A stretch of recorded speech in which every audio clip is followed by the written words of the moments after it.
Okay, we'll call the meeting to order. Thank you all for showing up today. It's a lovely day to be outside rather than inside, but we have business to do. Could I have a motion to adopt the agenda? So moved. Oh, we have a quorum. Yes, We do. we do. Could I have a motion to adopt the agenda? So moved. Seconded. Okay, all in favor indicate. Aye. Aye. Okay. Do we have any public comments? We do have a public comment from Lenny. Okay, great. Welcome. Do you have a board book or anything? I forgot my computer.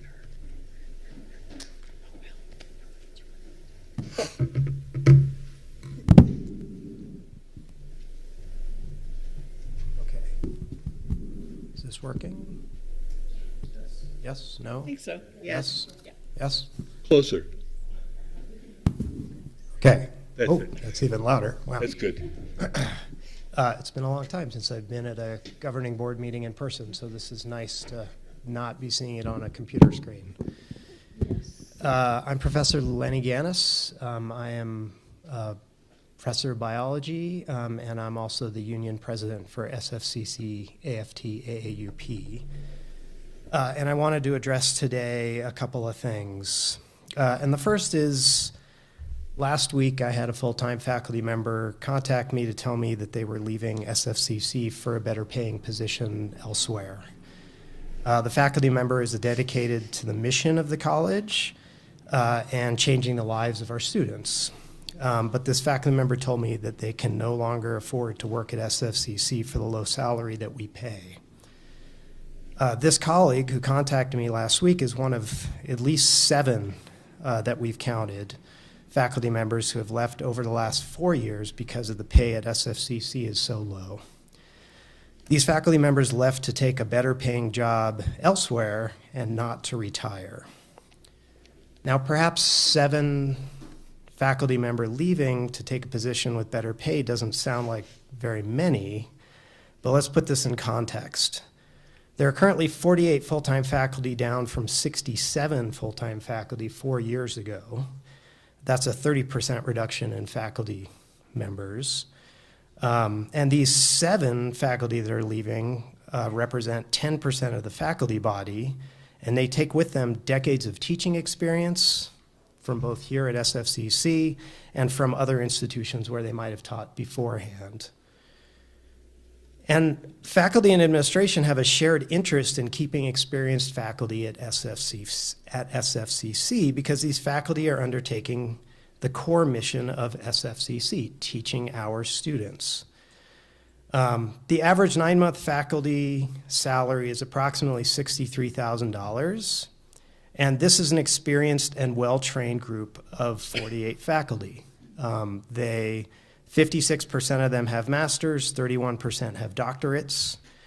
And if we compare SFCC faculty salaries to public school teacher salaries, C&M salary, and other educational institutions here in New Mexico, we at SFCC are far behind and are continuing to fall behind on our salaries.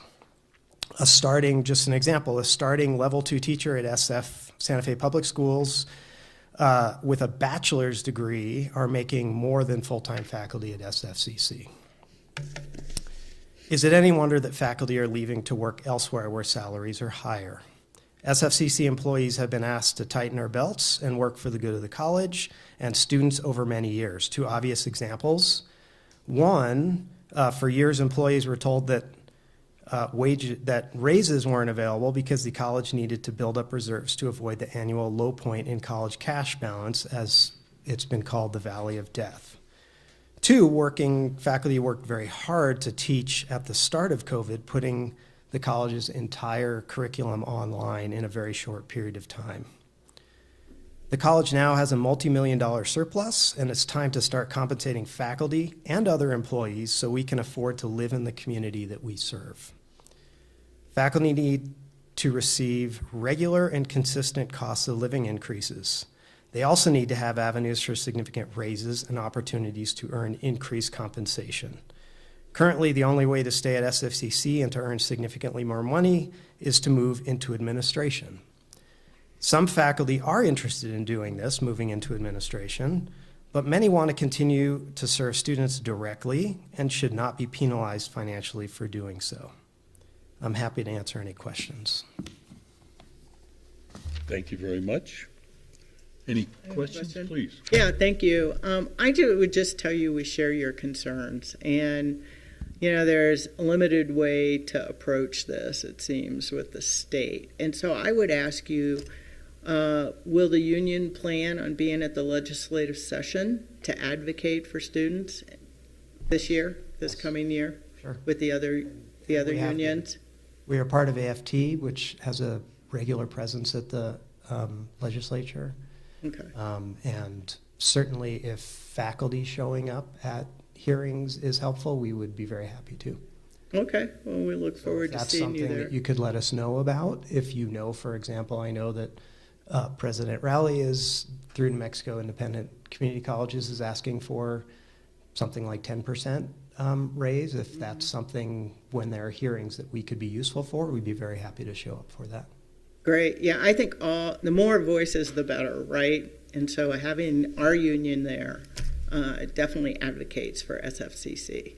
So, Yeah. excellent. Okay, I just wanted to make sure we're all pulling in the same direction. I mean, I recognize that some of the money from SFCC for salary increases come from the state, but that's only about 30% of our, of our budget, and 70% is here locally from people paying their taxes and tuition. So it's really only a little bit that statewide money represents. Yeah. Okay, thank you. Thank you very much.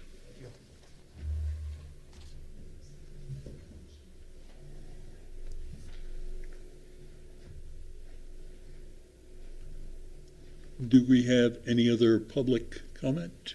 There are no more public comments. Okay, thank you.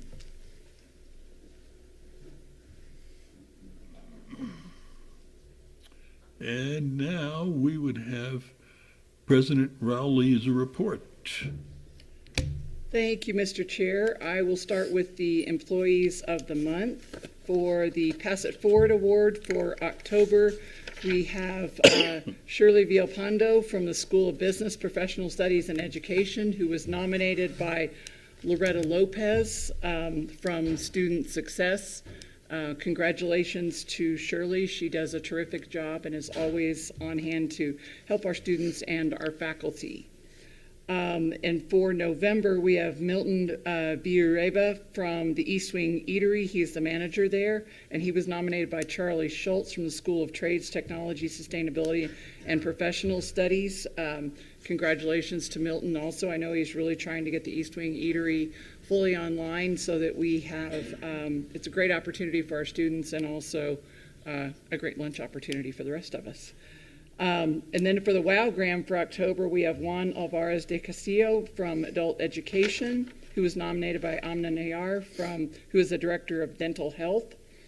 So congratulations to Juan also for his tremendous work. And congratulations to everyone who takes the time to nominate an employee and for all the employees who have been recognized. These are just people who've been singled out from the group of our tremendous faculty and staff who help our students every single day. So thank you. So now on to my report, and I just have a few things that I want to highlight and let you all know about, and then you have the longer report that lists all of the all of the things that we've been doing over the past month. One thing that I want to mention, first of all, is that we have received a draft report of our HLC from our HLC visit, and I am thrilled to report that we met all of the conditions on all of the criteria that were on that report, and all the sub criteria too. I can honestly say I'm not even sure how many of these I've been part of, but it seems like about 100. This is the best visit I've seen. The team was really complimentary.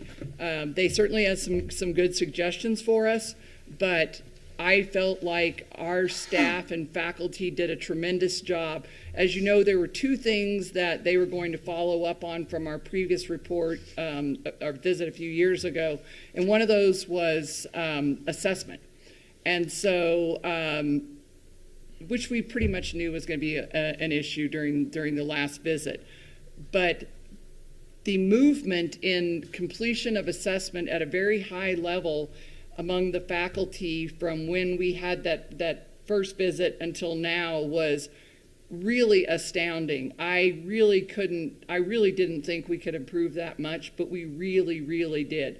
And I know that can be a tedious process. It's an important process. It's how we chronicle what our students are learning and document how we're going to make changes for improvement in all classes and programs. But it's a lot of work. But really, we had almost 100% compliance. I couldn't be more pleased, and I have to say that I'm really pretty astounded because it was a big lift, and but they did it. And then the other piece was faculty credentials. It wasn't so much that it wasn't at all that we weren't hiring qualified faculty, but we weren't so great with the documentation piece. Or we were a little bit lax with the documentation piece, I would say.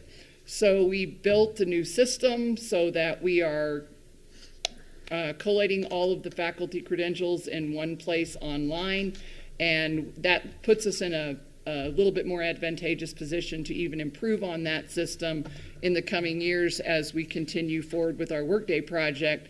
But again, that was also a monumental lift, mostly for the HR department, but they did a terrific job in getting us to where we need to be. We basically give the team access to our site so that they can go in and randomly audit any faculty file that they want to. And when that happens, you always just sort of keep your fingers crossed that they don't pick the one that's not right or not up to date. But everything looked great. So again, I want to compliment everybody who participated in the visit, because everybody did a great job in interacting with the site visitors, and to just say that it was a great visit. There's usually always something that, when they walk away, you kind of think, we're still going to have to follow up on something. So no monitoring reports or anything.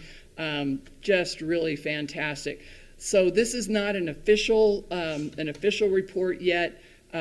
Yash and I checked it over for what they refer to as factual errors that we're allowed to correct if they put the wrong name or position down or something, and then it goes before the Institutional Change Board at the Higher Learning Commission.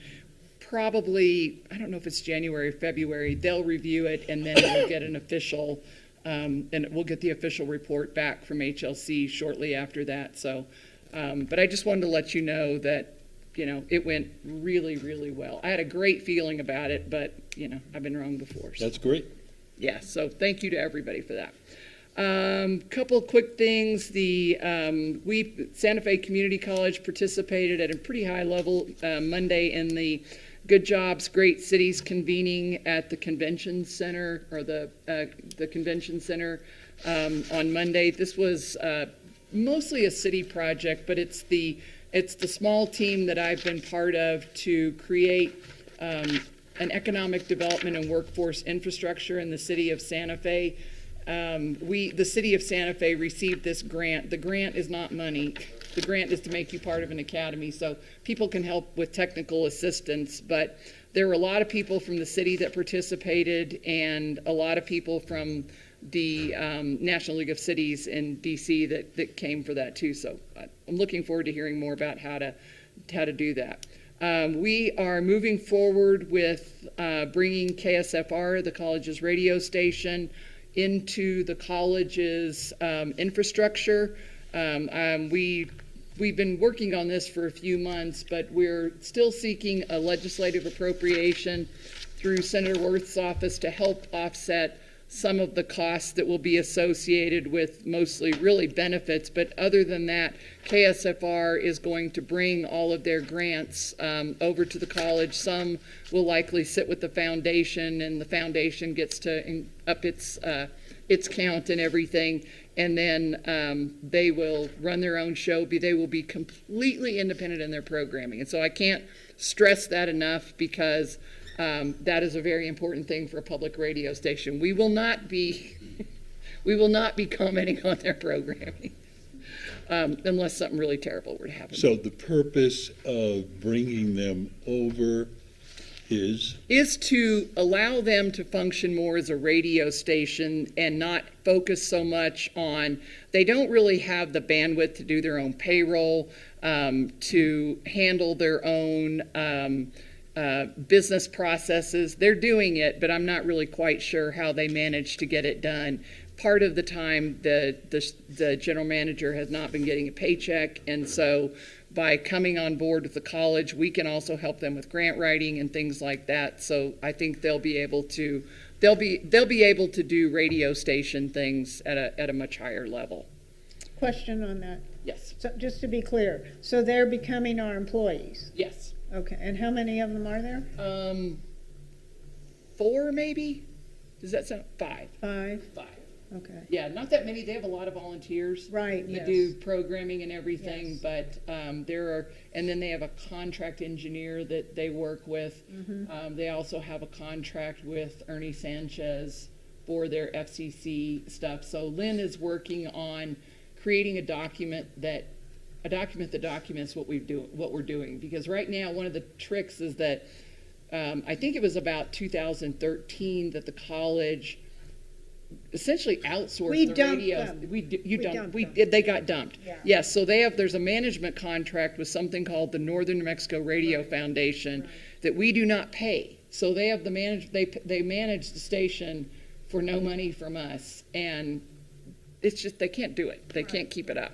So now we will be doing. I'm glad to see them back, and I think it's going to be a good thing. Be. Right. I think the other option was probably going to be within the next few years to close the radio station, Right, and I think they provide a very valuable service in the community. So what is the fiscal impact? We're still working on that. Amy Pell is working on that right now. Right now, I can tell you that we will be looking at their benefits. And to fund their benefits, because currently they're not getting any benefits. They do their own payroll. It's all separate and everything. But if they come to the college, I feel very confident that we can improve their grant situation, because they can use our grant writer to write their grants. Right now, TASBA does all of that by herself with no help. Yeah. And it's really difficult to keep that going. And we are seeking a legislative assistance for them. Is that a one-time only? Maybe we might have to. We're working with Senator Worth to figure out how we can Whether it's do an that. RPSP? We went through our PSP, and there were some glitches with that entire system, which I don't really want to talk about right now. I got it. Okay, well, I'm glad. I'm very happy that's happening, because. Thank you. And hopefully people are still listening to the radio. I think so. Oh, yeah. I think they have a pretty wide listenership, and it's a great station, I think. So I'm really happy that we can Yes. take care of them. The other thing, we will be having a legislative breakfast on January 9th at the HEC. We have not sent out invitations yet, but we are sending out invitations now. We've worked with Dan Najjar to settle on that date. And So all of our local legislators will be invited to that, and we'll go over kind of what the state priorities are, and then also any particular priorities for Santa Fe Community College. I can tell you that overall, the state priorities, we're going to be, and next week we have our LFC hearing for the higher ed budget, and so we'll be doing a presentation, a joint presentation with CUP and with the affiliated community colleges. And so we'll be asking for a little over a 10% increase to our instruction in general funding pool. A targeted $14 million for student support initiatives like tutoring, behavioral health things. We're also asking for additional funding to cover mandated increases to the college's mandated increases in insurance. So as there's been legislation to say that to require colleges to pay the full portion of employee health insurance, Under a certain amount. Yes, under 50,000? well, I think it may change, and we actually hear that there may be a little bit more aggressive plan to require us to pay everything. And so we're looking at what that number would be, and we're at least asking for at least 80% of that funding, because that's the thing that ends up becoming a difficulty with compensation. So as Dr. Ganis pointed out, generally the legislature provides about 30% of the funding for raises for a college like Santa Fe Community College, because we have a relatively high component of our budget from local taxes. So, but what that means is that the college has to fund 70% of compensation, any kind of mandated compensation increases from our regular budget. Some colleges get as much as 90% of that money from the legislature, and so, you know, every time there's a mandated raise, it's great because they get almost all the money. We like the mandated raises for sure, but we're asking that they fund those at more like 80% so that we can comfortably afford the ongoing expense of recurring raises like that. When is that meeting? December 13th, which I think is Wednesday.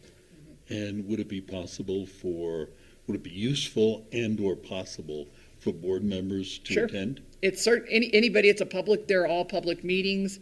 I think it'll be in 322, wouldn't you say? Yeah, probably. Okay. In the And I think it's going to start at it's either 10 or 11, supposedly.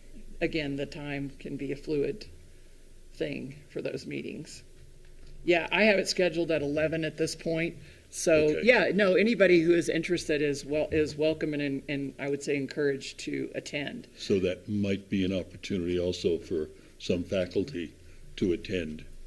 Yeah, you never know how they're going to. They don't typically ask for comments on from the audience on in those meetings.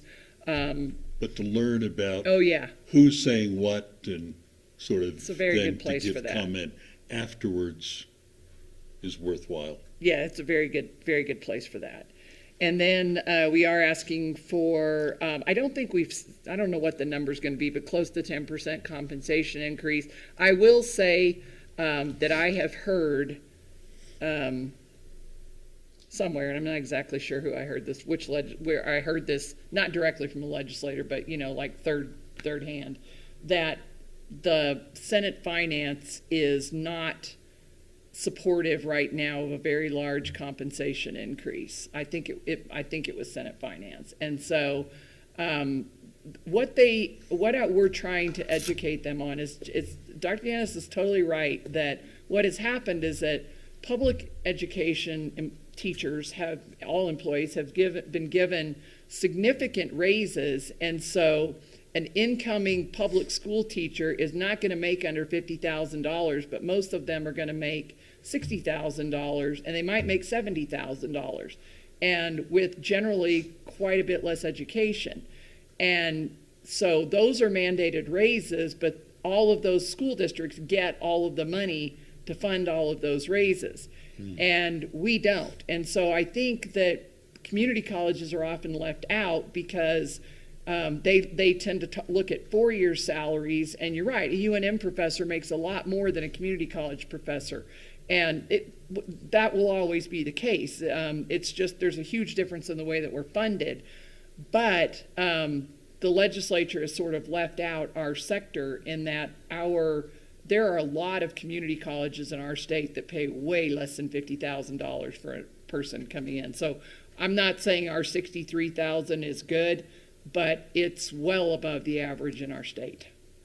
And so that's a serious problem and something that we need to spend a lot of time and really having a lot of good conversations about trying to do something about that. And then the other things are workforce training. There's a workforce training fund and dual credit money, the typical things for capital improvement, cybersecurity, and then obviously we support the Opportunity Scholarship and the Lottery Scholarship. So I think I will stop there since we have a compressed schedule too, and I'd be happy to answer any questions. Comments, questions?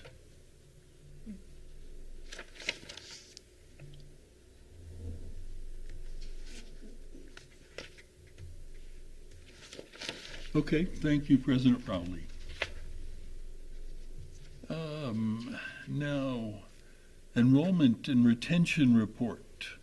Dr. Gallegos, Mr. Lovato, Mr. Maiz. Welcome. Tell us all the good news. Excuse me. Chair Gamble, members of the board, what a great way to end our last meeting of the semester with such great news regarding enrollment. Before you have two different reports. The first report is for fall 2022 comparison to this fall 2023 term. I'm not going to go into too much detail other than to tell you we are up 5% on headcount, and we have remained up 4% on student credit hours. This is exciting news. We've been mentioning throughout the term the increase that we've had. We've been able to maintain it. We're super excited with our retention efforts and initiatives, and I'm going to go through just a couple of quick ones so that we all know a lot of the hard work that the team has been doing. First and foremost, we've had outstanding midterm alerts that our team has been reaching out to our students on. And granted, midterm has already ended, but that's really a time where our students start to struggle and they start to create some false hope in their minds, and they're thinking, what's going to happen? Who do I need? How can I get help? And so our team has done an incredible job at doing all of their outreach for midterm alerts. We've also addressed many non-academic barriers. Through the assistance of the foundation, we've awarded nearly $24,000 in student emergency funds. We've had a lot of student engagement events and activities that I'm sure President Young will be discussing a bit more in detail.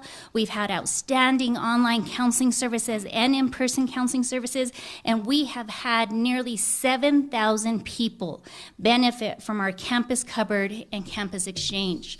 Of the 7,000 people, and that seems like a lot, we don't have 7,000 students, so you might be saying, how in the world did that happen? Right. Well, our campus cupboard and our exchange are open to our community, and so when individual people come in, we ask them, how many members of your household do you have who will benefit from these services? And that's where we calculate the total number of people who are benefiting from our services that we provide to our community. So that's just incredible.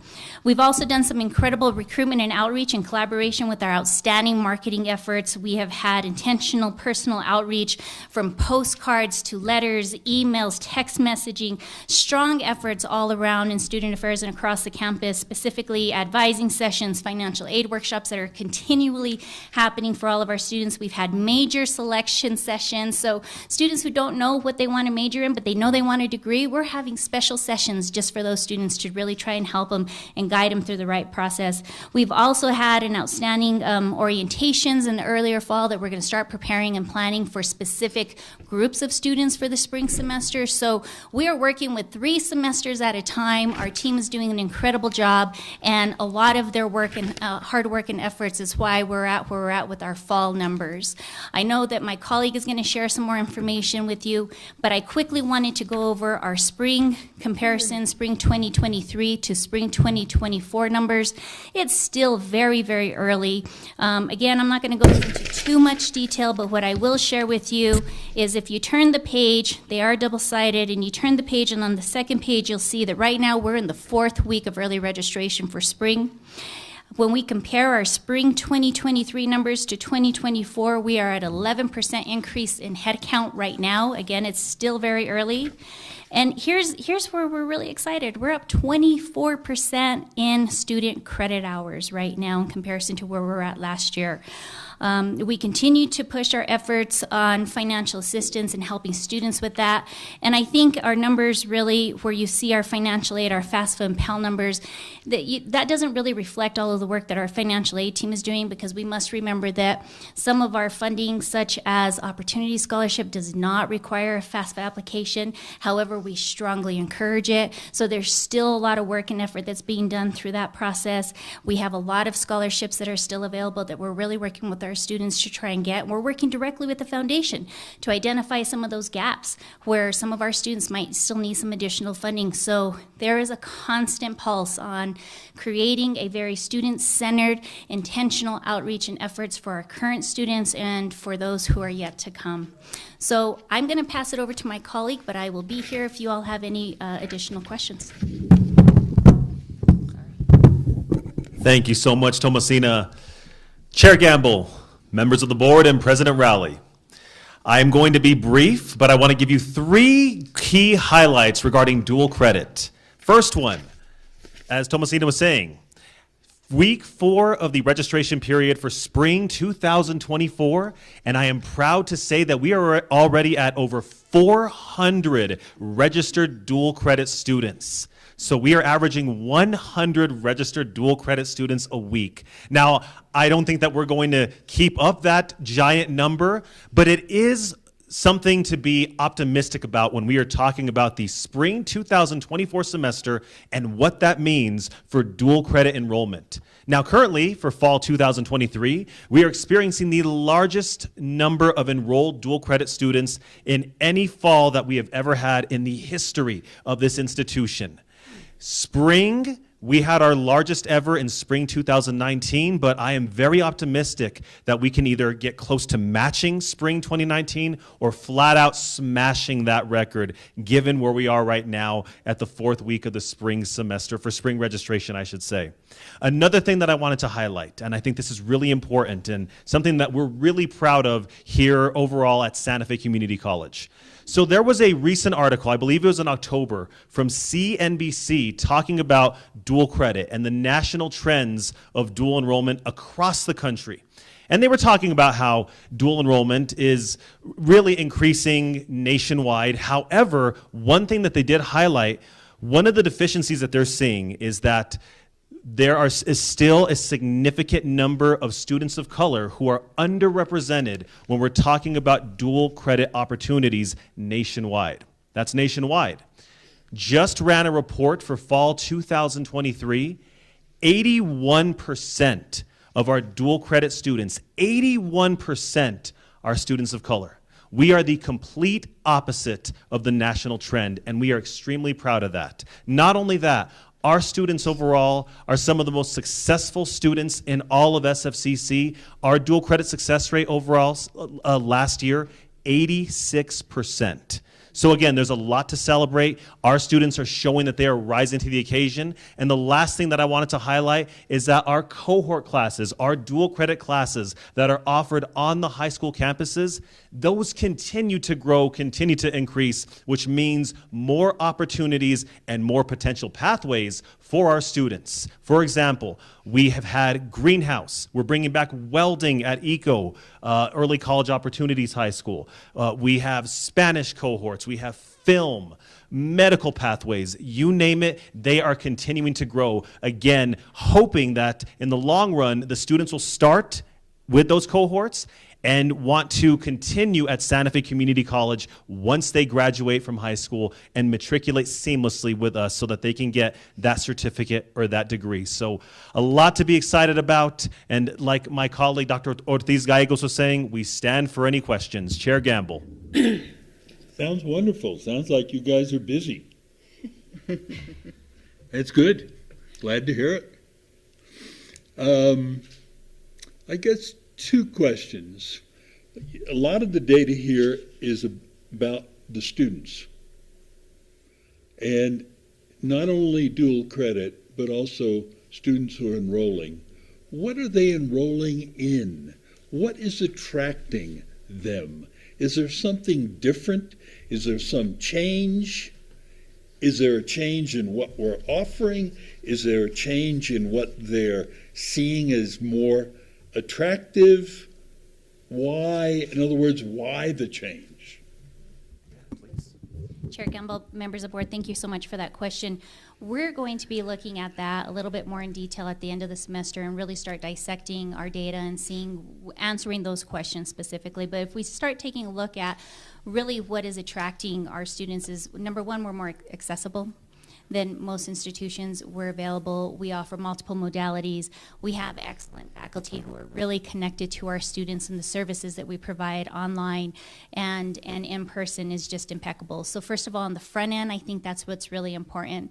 On the other part of it are all of the academic programs and some of the high-level areas that are really focused within the workforce area, the high need, the high impact programs that we have right now is really what's, I think, more hands-on and availability. We have awesome internships, practicums, and connections with our community, and our students value that and appreciate that. But to get you specific data as to program numbers and maybe seeing if there's any shifts or changes, we definitely can bring that back to the board in January once we have a moment to really dissect it all. And I know that's a challenging question, but I think it's a question that we need to continually be looking at. And I know Todd, in sort of his marketing, is also constantly dealing with what to promote to whom. And I know we've discussed before that whole nursing issue in the health fields. My second question goes to dual credit. And in dual credit, love the idea that there are more students coming in. I want to know, I think we need to know more about, is that valuable? Is that turning into something that's good, or is that just, more students going down one alley rather than another? How does that compare with students in the high schools, for example, that don't take dual credit? Thank you so much for that question, Chair Gamble. I'm more than happy to help paint a little bit of a picture and a story of what you're talking about.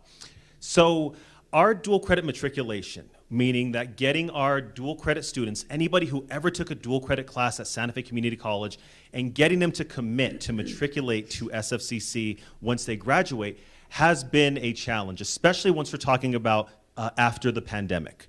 I am happy to report, though, through a number of efforts and collaborations with my incredible colleague, Dr. Ortiz Gallegos, and marketing and advising, we really work together to not only work with this specific segment of students, but a number of our students. But just talking about our past dual credit students, we really put an emphasis on trying to be strategic about reaching out to any students who've ever taken dual credit with us. So given that we made that commitment that we are going to increase our percentage of our matriculation, we started this past year working on being really thoughtful about how we're going to reach out to these students. One thing that we have always done is Ticket to College. Now, Ticket to College are giving our Santa Fe Public School high school graduates their acceptance letter to SFCC.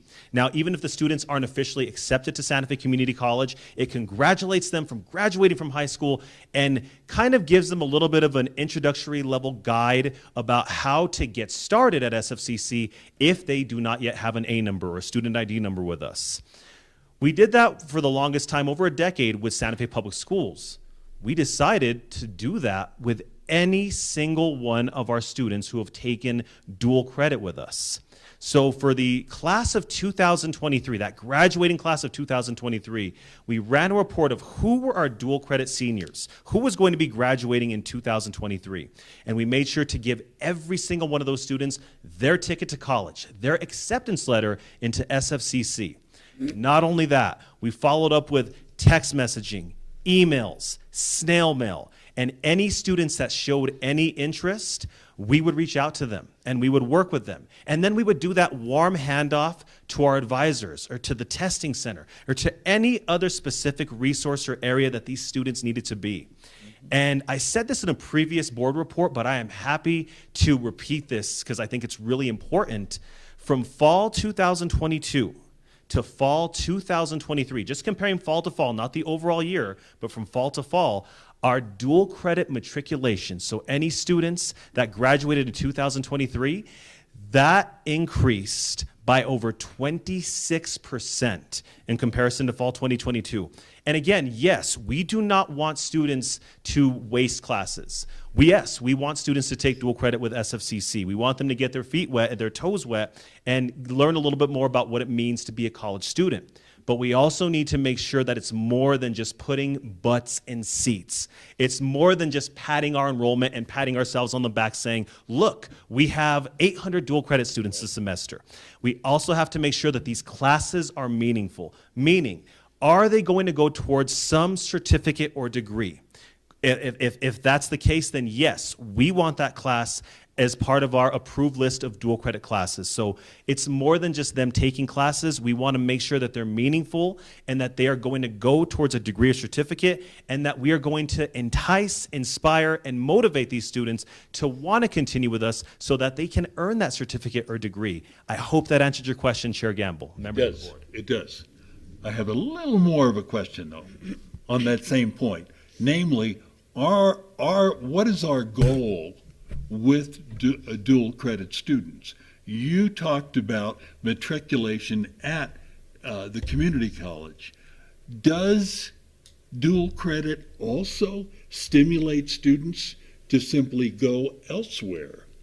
Thank you so much, Chair Gamble. Wouldn't that kind of be an interesting sort of look?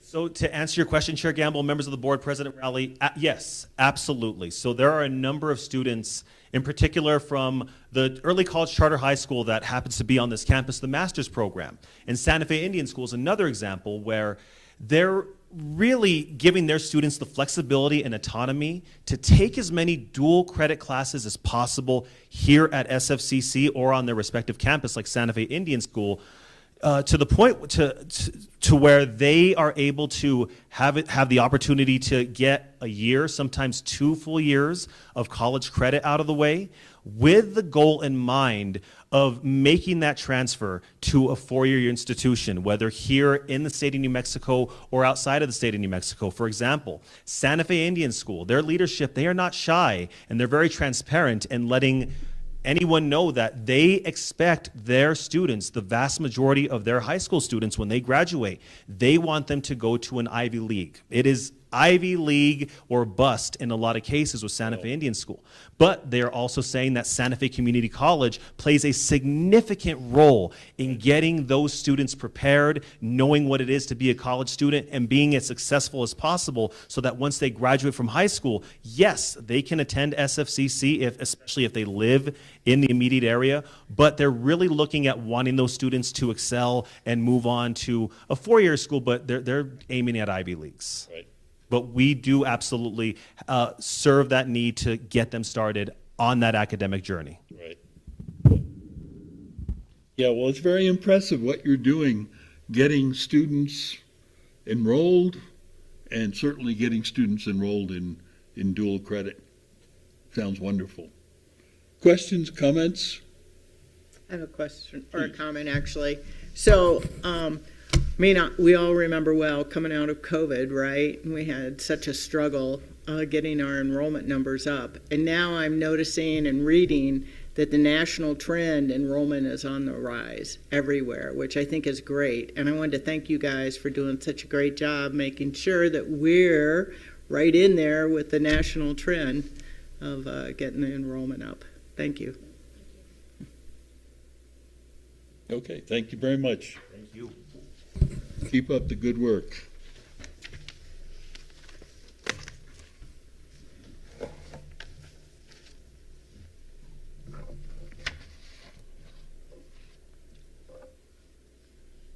Okay, could we now have the Dr. Valdez, the Faculty Senate report?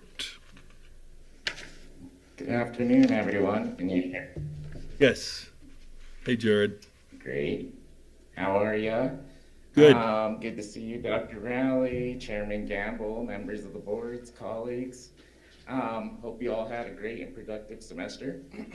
Sorry, I came down with a little bit of a cold this week, so my voice is still coming back. I'll keep my report brief and then welcome any questions if you have any. We're happy to say that we will finally be presenting you with a new constitution. And special thanks to Dr. Jerry Friedman for doing all the details on working on that, all the faculty that lent all their good ideas and wisdom to putting that document together. We certainly look forward for all your comments and suggestions, not only from the board, but from the president and the vice president. So that's good news. Hopefully we can have that all squared away by next semester. In other news, just one more last congratulations to the OER team who have thankfully awarded multiple faculty members with funding for switching their classes over to free textbooks. The HLC visit went well. We've been told the faculty represented the college in stellar fashion. Thank you to all who helped make that visit a success.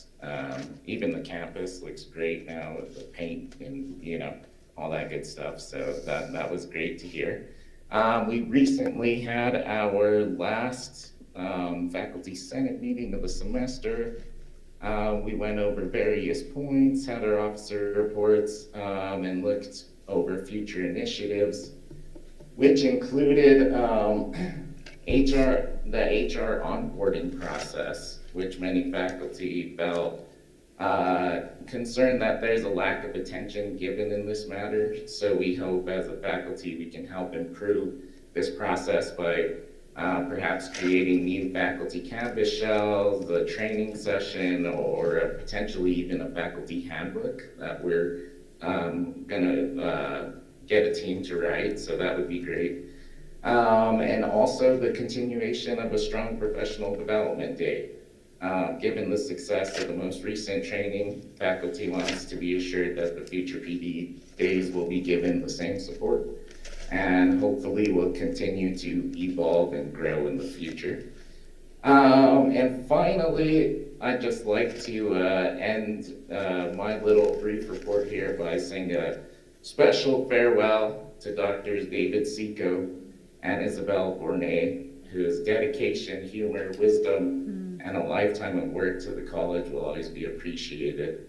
And they are certainly going to be missed as they are going into retirement.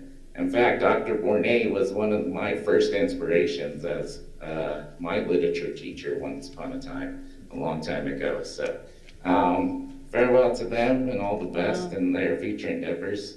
And that being said, Dr. Seco was our secretary. So Dr. Joseph Clemens from the English department, one of our new faculty, he's been nominated to be the new secretary. So he will be doing the minutes from now on, and thank you to Dr. Clemens as well. So that's the end of my report. I hope you all have a great break, and any questions, happy to try to answer them. Thank you very much. Jared, I wonder if you would comment on the Constitution and the changes, any highlighting, any changes that were made? Yeah, other than basic language, clarifying ATA, what the roles are for the Senate officers, etc. I think some of the major changes and a lot of contention was about who could attend the meetings, such as directors or who's considered, teaching if they teach one class or two classes or all classes. So I think that everyone will be happy with the medium that we all came to a consensus on, with who can attend, who can vote, and then again, just a lot of the finer things. I know, back to Jerry, he really just put a fine comb through looking through policies, making sure everything was up to date, making sure everything was lock in step with our legal team and all that. So, and also thanks to our adjunct reps, in fact, they really helped us on that end as well. So yeah, I'm excited to see what you all think, and again, it's a document we hope to be able to, it had been years, over a decade since it had been updated. So right. This was one of my primary concerns in wanting to do as the chair, and hopefully we can get a good document that's going to be, stand the test of time. Right. Okay, thank you. Great, Jody. Thank you. Yeah, I have a question. What is the status of the Constitution? Do you have a red line version, or will you give us a draft? It was voted in last week, so we got over a 2/3 vote from the faculty. We had a strong turnout for that, and we took in some of the finer, little editing details, but essentially you should all have it by the end of the week. I can promise you that. Okay, and will we see the approved version, a draft version? I don't know how this rolls. We will send you the faculty approved version, and then it will be up to the board and you all to, for final approval. So you can look it over, and again, if there's anything that you all find concerning or would like to be changed or tweaked, we're more than happy to work with you. All right, thank you. Any other comment, question? Okay, if not, thank you very much, Jared. Oh, cool. Thank you so much. Have a great break, everyone. Okay, you too. And now we will have the Staff Senate report. Mr. Gutierrez, Miss Renteria. Is that correct? Renteria. Thank you. Good afternoon, Chair Gamble, members of the board, President Raleigh. Thank you for the opportunity for Michelle and myself to present on behalf of Staff Senate. I'll make it brief here with just a few updates. First of all, our announcements and reminders highlights. The Office of Human Resources will be reinstituting annual employment evaluations. Nagashima, our compensation manager, will be presenting an update at this Friday's Staff Senate meeting, so we look forward to that. The Staff Senate is very thankful to all the staff members who participated in the on-site visit from the Higher Learning Commission. As Dr. Raleigh mentioned, we were very happy to see a lot of staff attend that piece. Moving on to our committee representative updates and highlights. Staff Senate has added the SFCC strategic plan to its committee representative updates, and we are thankful to Todd Bruce, our strategic planning and special projects coordinator, for presenting and highlighting all the amazing initiatives that are ongoing as part of this strategic plan. A lot of these things that when we hear about through executive team, he's done a great job in kind of giving highlights to our Staff Senate meetings, so we appreciate that. We know that there's some really amazing initiatives that are going on. To our new business highlights, Staff Senate continues to use a solutions-based approach with concerns and issues as it pertains to new business. And since we have not had a staff meeting since November the 10th, that was our last meeting, and that was because of the Thanksgiving break. Our next meeting is scheduled for this Friday, and we're looking forward to hearing updates and finding solutions to what was presented at the November 10th meeting. Last but not least, on behalf of Staff Senate, we would like to thank you, Chair Gamble, for all the years of service to the college.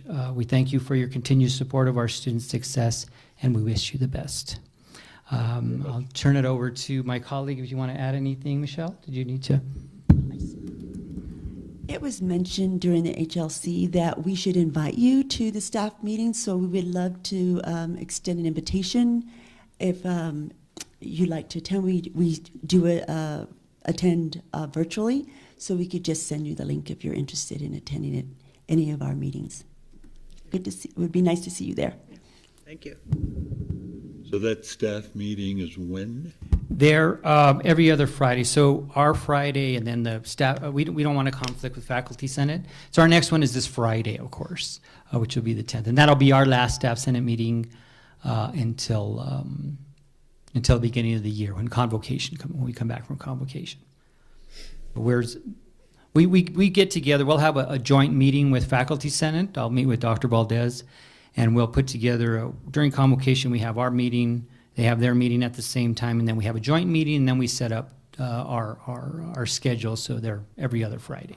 So if the board members wanted to log in, how would they? We would just need to get information from them so we could send them the link. Okay. So we could send a request to you? Absolutely. Okay. Yes, sir. And with that, Chair Gamble, we stand for any questions. One question about the HLC. Was this the first time that staff attended an HLC meeting, or did you do so in the past? I'm not sure. This was my first HLC. I don't know about if President Rowley would know about that. Yes, Mr. Chair. The staff always participate. The one thing that was a little bit different this time is that HLC has moved to more of an open forum format for all of the different meetings. In the past, what they would do is typically say, we want to hear about this particular criteria, and so we'd like for you to invite the director of this, the director of that, the department of this, and then they would kind of tell us who they wanted in those meetings. But they're always, they're fairly evenly balanced, I would say, between faculty and staff because there's so much important work that both groups are doing. Yeah, well, it just sounds like you are appreciative of being included in a process that's going on. Absolutely, Chair Gamble. Yes, absolutely. Okay, great. Thank you very much. Thank you.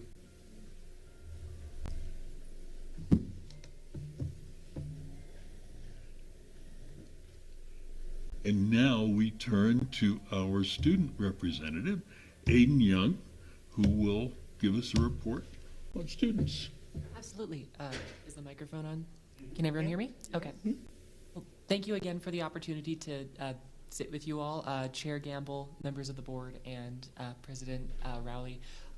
My report goes as follows. Last time we met on October 25th, so from the month of October, from the 25th to the 31st. Sorry, my computer just went to sleep. On the 26th, SFCC sponsored the first Family Fall Festival, and we gave out 150 pumpkins to the children of SFCC's community students and employees.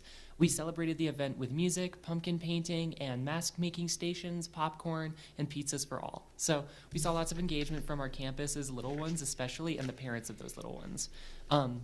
Moving on to the month of November, though. In November 2nd through the 5th, the council members Aguilar, Figueiredo, and myself, Young, attended the SGA training conference in Dallas, Texas. It's an ASGA conference. During the training, council members worked and networked and collaborated with fellow student government associations to share each other's insights and benefits from other colleges. This trip provided a lot of the SFCC's student government members with much needed wisdom from both leaders and fellow peers on how to optimize our effectiveness as an SGA council in both representing and reaching out to the student body. Furthermore, the SGA will be reporting publicly to the student body via a presentation at our next official meeting, which was December 1st. So the presentation already took place. If you happen to want a copy of that, I can provide it. On the 10th of November, though, Senator Tatiana Grigo was sworn into office and will be representing the Student Parents Program during our meetings and operations. So we have a new Senate member. From there, we held our Veterans Day event, which was held on November 9th in the Hemes Rooms. We paid homage and tribute to our service members and their commitment to our country. Students and faculty spoke about their time in the military or their time with their veterans, with veterans that they know. They also mentioned that we paid tribute, and we also said that we were there to help any service member succeed at SFCC. About 40 individuals were in attendance. This is an approximation to further demonstrate our gratitude to our veterans. 118 flags representing those we hold dear were placed around the campus courtyard for a short period of time. From that day onward, though, the Indigenous Peoples Month was celebrated on the 14th in the campus center. 196 students and employees attended the event to recognize our Indigenous population here in Santa Fe, as it's very important to our culture. There were speeches from staff and students. In addition to that, we had the privilege to listen to a live performance from the Indigenous hip-hop artist, G. Precious. Capping off our events in November, we held on the 15th and 16th, the student ambassadors distributed 100 Thanksgiving care packages to students. These care packages comprised of seasonally themed Thanksgiving non-perishable items that students could utilize to prepare their holiday feasts, whatever holiday they happen to be celebrating at the time. The contents of which included stuffing, mashed potatoes, gravy, cornbread muffins, and vegetables. We also provided a $25 Albertsons gift card to those to ensure that the dietary restrictions or maybe vegetarian options were available to students and staff that wanted to benefit from this. We found this personally at the campus cupboard one of the most beneficial things we can provide during the Thanksgiving break, as we find it valuable to make sure that everyone can celebrate despite the disadvantages or advantages we might have. Moving on to December, SGA will be convening, so after our break, to further plan and organize events for the coming spring 24 semester. Sorry, I'm going a little too fast here. We look forward to planning and hosting even more student engagement events in the future, and you can anticipate a report on what we have planned later as we draw nearer to the spring 24 semester. But thank you very much. Thank you for listening to all that I had to display. Do the board members have any questions? Sorry. Great. Thank you very much, Aiden. Comments, Well done. questions? No, just well done. It's great to see all that. Yeah, it's been quite a busy month. But Yeah. Could you just tell us a little bit about Senator Tatiana Griego? Yes. Who is she? Is she a state senator? Yes. She is.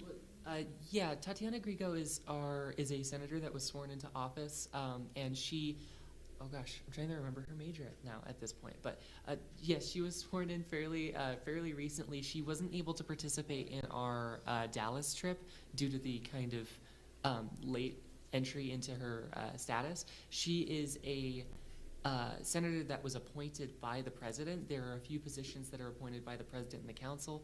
There are a few positions that are elected, and there's a few other positions representing specific groups on campus. So she was appointed by the president to represent the parent association. By the president of the student? Yes. Okay. And what's her role? Senator. No. No, what's her role with the student, As a senator. with the student body? Oh, with the student body? Oh, And to officer, will be representing student parents program. yes, sorry, yeah. Chair Gamble, members of the board, President Rowley, President Young. Our senator is not a state representative. She is a Santa Fe Community College representative. So she is a current student, she is a part of our student parent program. So she's representing our student parent program and all of the student parents. So as a member of SGA, she is the voice on SGA, ensuring that we have services that are equitable to that particular population. And student parents, that's a group of people who do what, So our other than have students who are going to the college? Thank you, Chair Gamble, for that. They are a very integral part of our institution, and as you may have heard our colleague Katrin Allered speak about the number of grants that she has that she's been working on that directly impact our student parents. Tatiana is part of that group where they're really becoming more of a voice and creating an awareness for our institution, ensuring that we have things such as lactation rooms or children-friendly areas, or helping us and develop some policies that we'll be bringing before the board. So Sure. a very critical part of our institution. They are a student. They're just like all of our other students, but they have some additional needs that they want to make sure that our institution is addressing. Okay, great, good. Thank you so much. Absolutely. Absolutely. We all learned about that. I completely had a disconnect there between your question and what my answer was. I'm so sorry about that. But I do appreciate the question. Do the council members have any? Thank you, Aiden. Any other comments, questions? Thank you very much, Aiden. Thank you. I appreciate Nice all job. your patience. Thank you Yeah, very good much. job.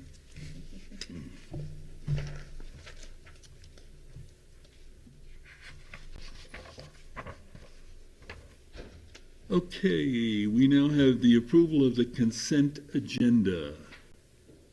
Do I have a motion? Move to approve. Second. All in favor? Aye. Aye. Aye. Okay. SFCC policy, none. Anything removed from the consent agenda? No.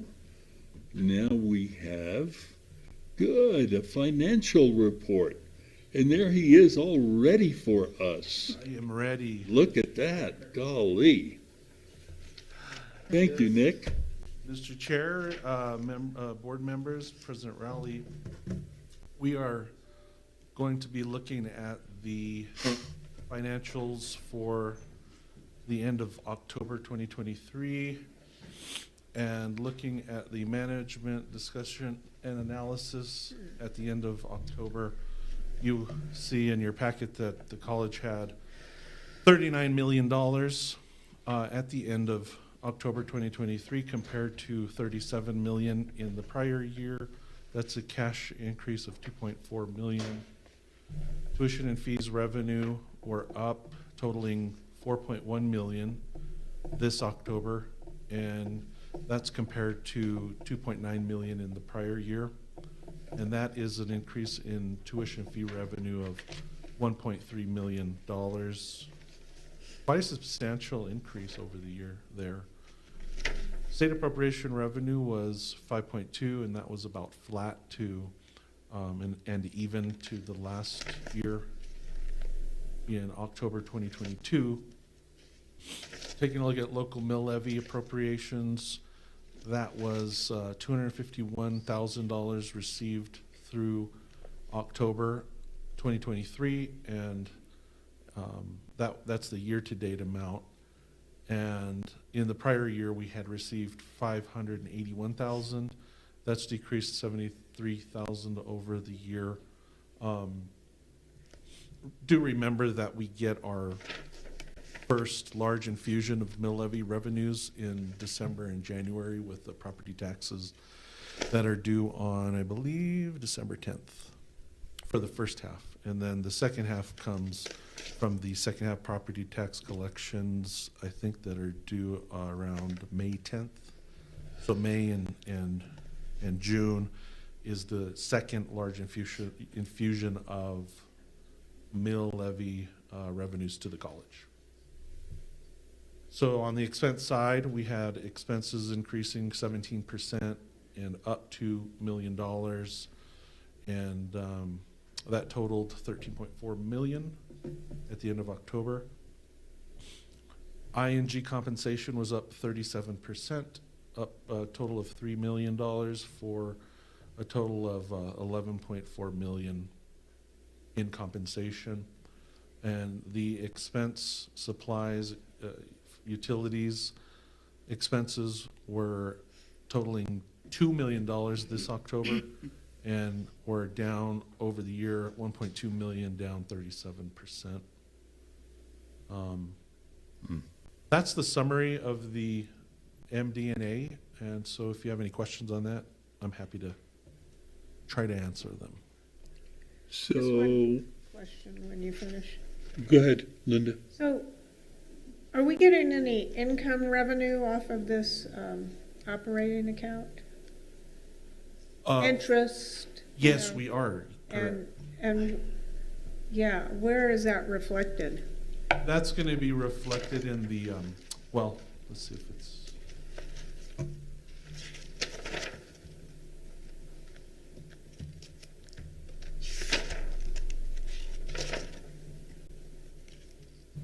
Yeah, I think that we can take a look at the detail report, the detailed financial report. You know how I prepare that second one with all the, all of that. It's in there. I can guide you to that number Okay, in there.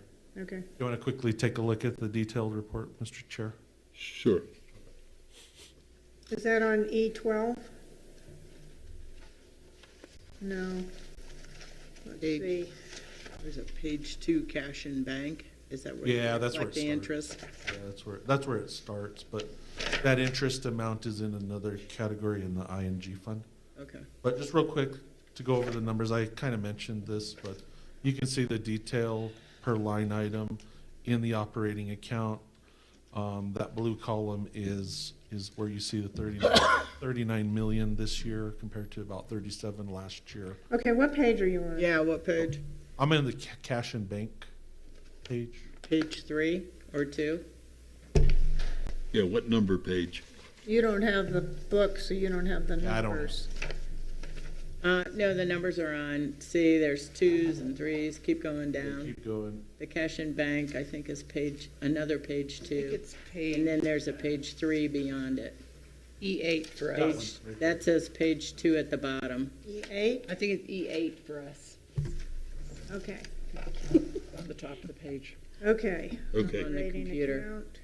Okay, sorry about that. Yeah, the operating accounts, that's where you see that 38 million there, Right, and a side-by-side to the prior year.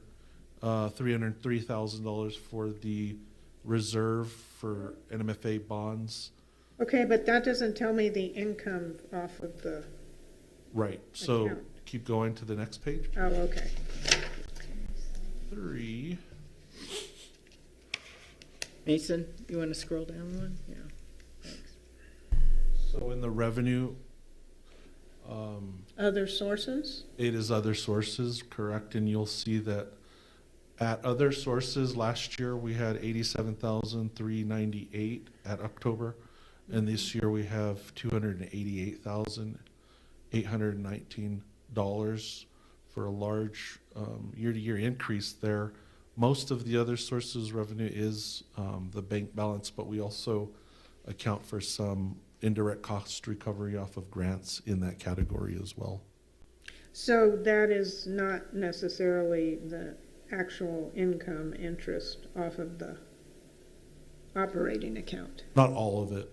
It's kind of, it is combined in that number of 288,000.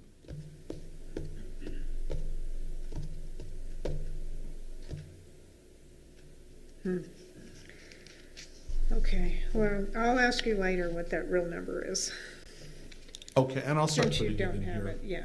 as well. Okay. You keep track of it.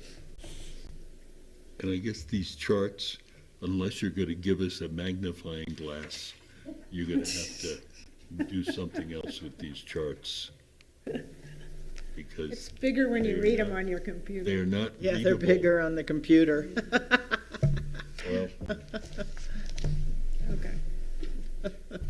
Yeah, so just in summary, with the ING fund, you'll see that tuition and fees was up 45%.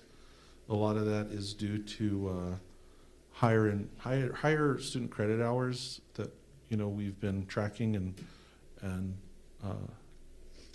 Tomasino was talking about a little earlier.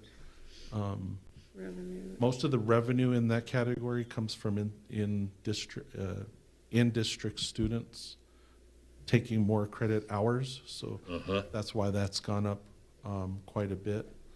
I did look at even just checking to see what out-of-state tuition revenues look like, and it's fairly flat over the year, so not a lot from out-of-state, primarily in district students, more of them and taking more credit hours.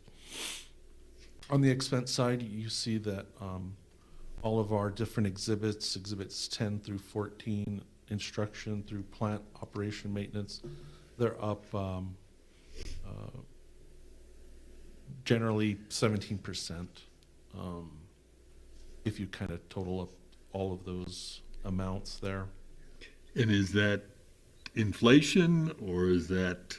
It's a combination, Mr. Chair. It's a lot related to the pay increase that we had approved for this fiscal year, and then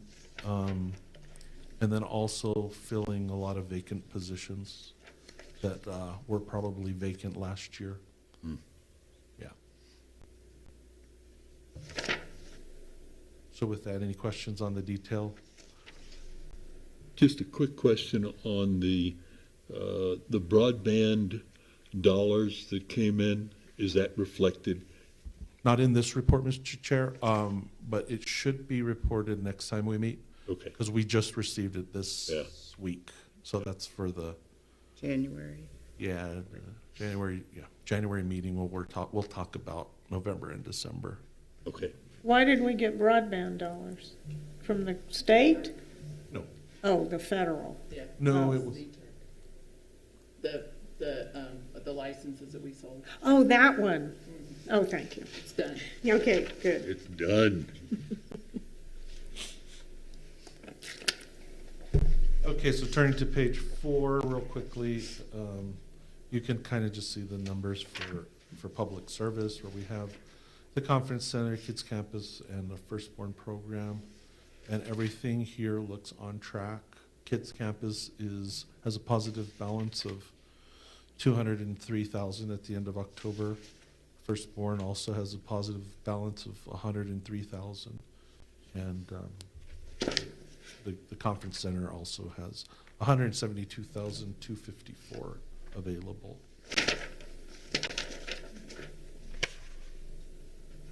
On the next page, we have auxiliary, and right now we're just tracking the bookstore revenue, where we get a portion of sales proceeds, and so that amount at the end of October is almost $67,000.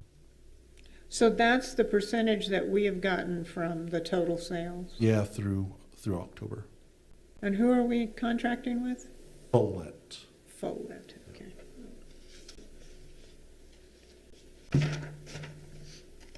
And then on this page, what is this page?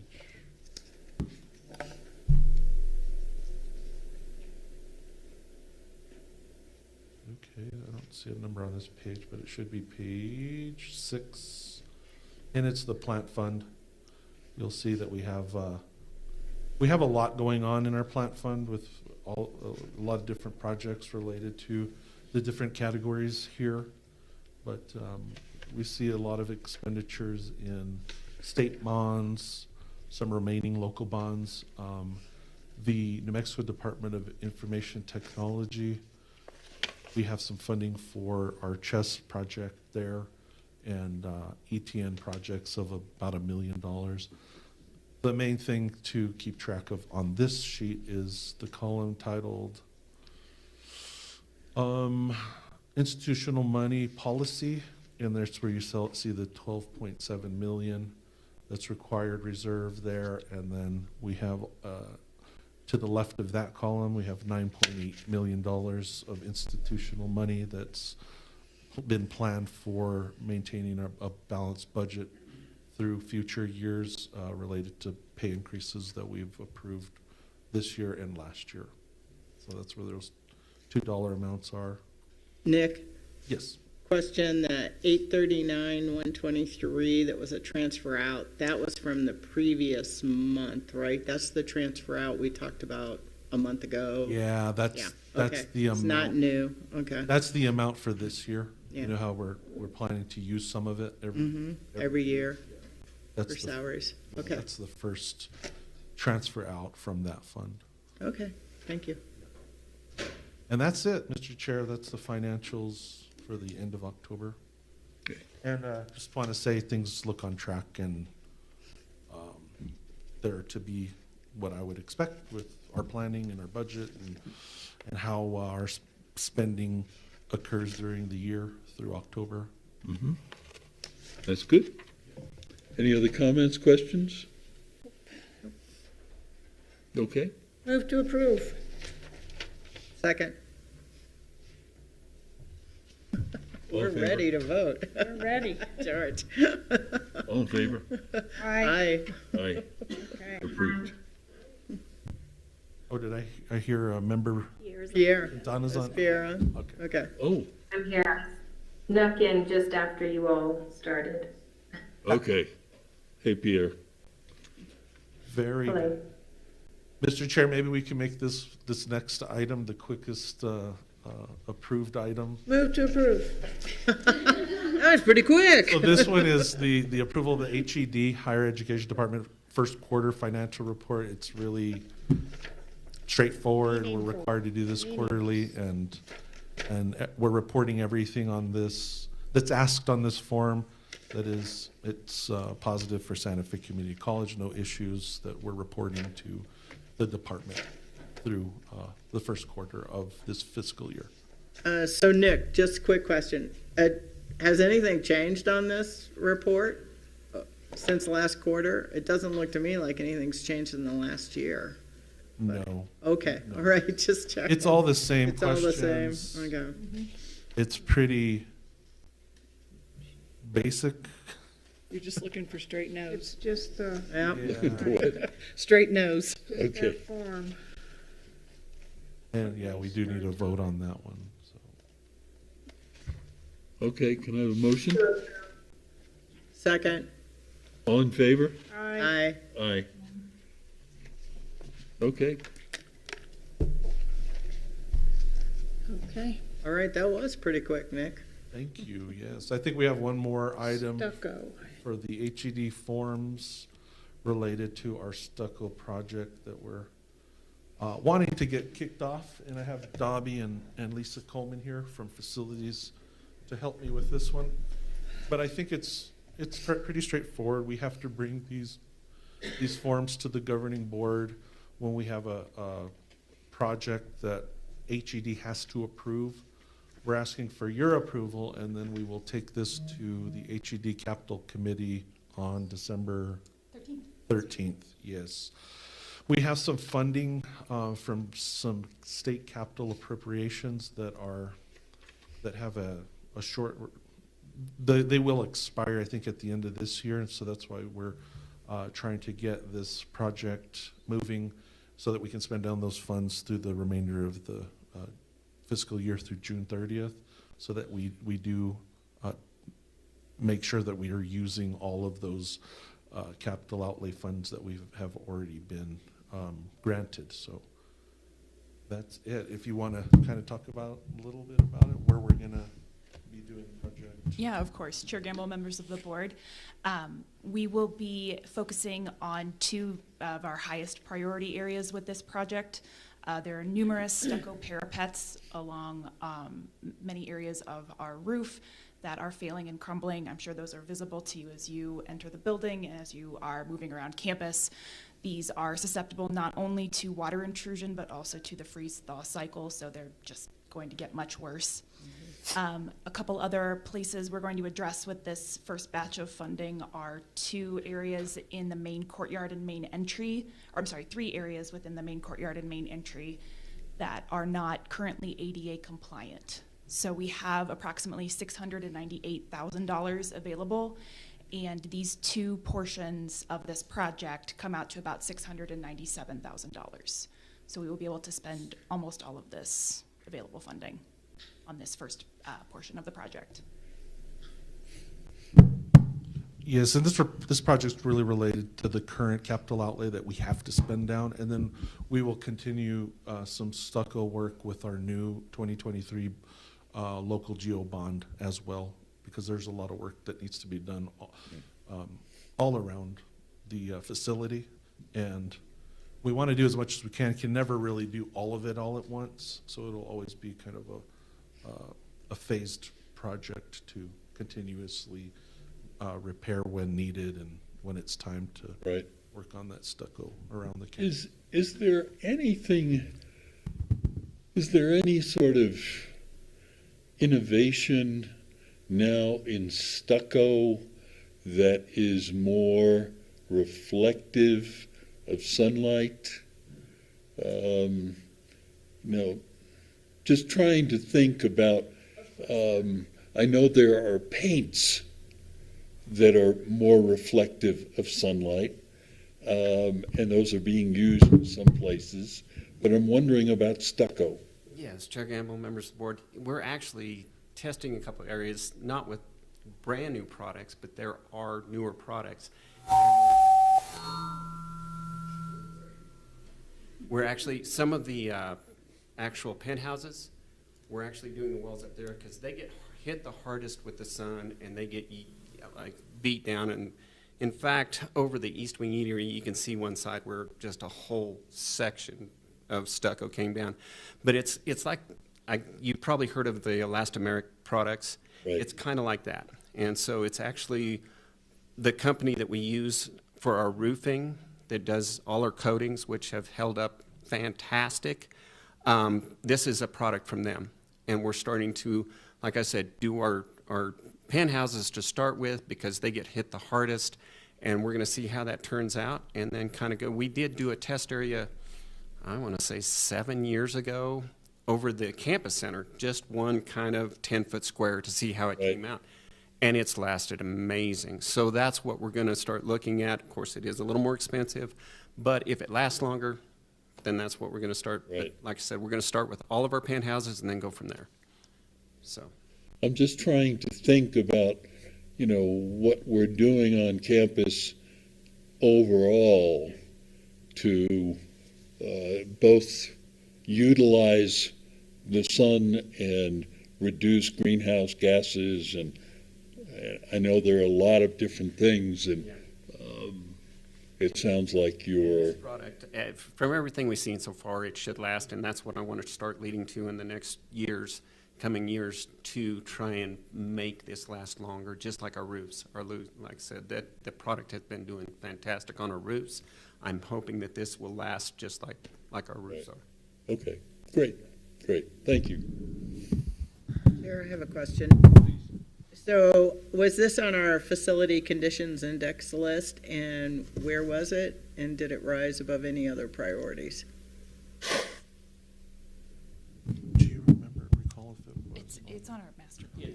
Yeah. Yes, it's on large portion. I'm trying to think of exactly if it's in the facility condition indexing. I'm sure it is, but I do know it's definitely in the master plan. It was one of the primary things that were planned in there. I can speak a little more. Yeah, go ahead. Thank you so much for that question.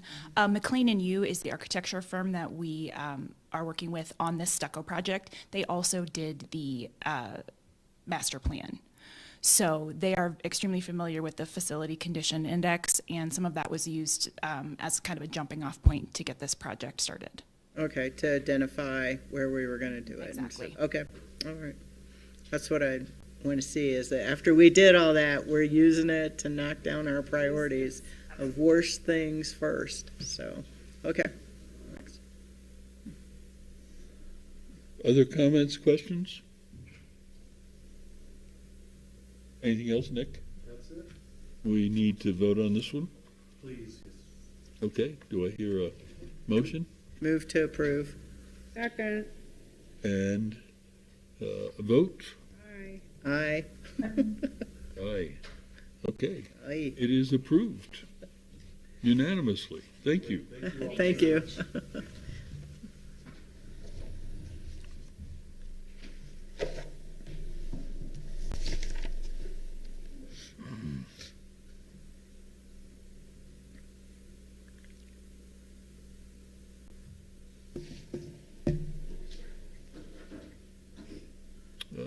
Now we will go to Mr. Lovato and Ms. Mulry on policy 8.4.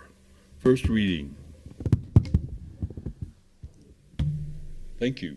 Thank you, Chair Gamble, members of the board, President Rowley. We have submitted 8.4, which is the SFCC Conference Services Facilities Rental and Public Expression Policy. It's a little bit beefy.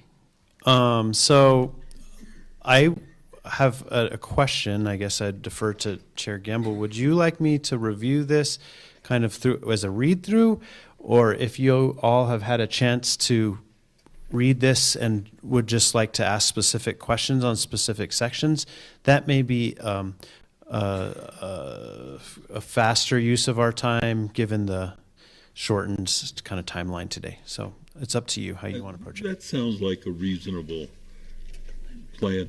Maybe do you want to, rather than read it, kind of just give us a little overview of any changes that have occurred? That sounds good. So I'll just start with just an overview, and then as we move through. But this policy provides an overview of the support provided by Santa Fe Community College's Conference Services and Special Events Office, the process for renting college facilities at owned or leased properties, and the Santa Fe Higher Education Center, and it outlines procedures for using college facilities for public expression. And so this policy outlines the process for external groups to rent college facilities regardless of the purpose, and provides guidelines on how to reserve and apply for collaborative use of SFCC facilities, and lists SFCC priorities for collaborative use requests. A few more sentences here. This policy covers all property owned and leased by the college, including the Santa Fe Higher Education Center. And then in the policy statement, I'll just kind of read that short. The purpose of SFCC's facilities is to support the educational mission of the college. SFCC and Santa Fe Higher Education Center strive to serve as recognized and valued community resources with open campuses that welcome visitors in their requests to utilize space and to explore programs and facilities. So how I'd characterize the rest of this is just the kind of details of how we receive these requests, and then how we prioritize them. A couple points that you may find interesting is just that conference services, we have a lot happening on campus every day when you start to factor in our external groups. So at any given time, there is something, the Jemez room is in high competition for things. This room itself, a lot of people use classrooms. And so I think we've done an audit in the past. This was pre-COVID, but there was three things happening a day on our campus. And not including, classes, obviously. So events are even though it's not like a parade going through the campus center every day here, there's just a lot of our kind of community members coming in and using our college for different reasons. The last thing I'll add, just as I'm kind of editorializing on this just a bit, is just how these are prioritized. And I think this is part of the policy that's very, is laid out pretty well. But let me see here. So let me move into I guess, okay, so policy process, there is A, which we don't really need to kind of get into too deep. Or no, A goes for a long time, sorry. So This is meaty. A, let's see, A, bear with me, we'll get this. A5, so go to A and then 5, and then C. It just kind of spells out like that the college will work with external partners based on the priorities of educational merit, community service, social responsibility, sustainability, health and safety, diversity, and also in D that we accommodate requests as request by request basis based on simple things like is the college open, is space available, and depending on what the spaces actually are and the impact that the use of those spaces will have on other college services. Nothing is, I like to say nothing is free, because anytime groups use anything, we're asking custodial services to support. We're asking security services and safety services to support. Conference services, IT is, making adjustments in various ways for technology. And so, so that's just something that I like to point out.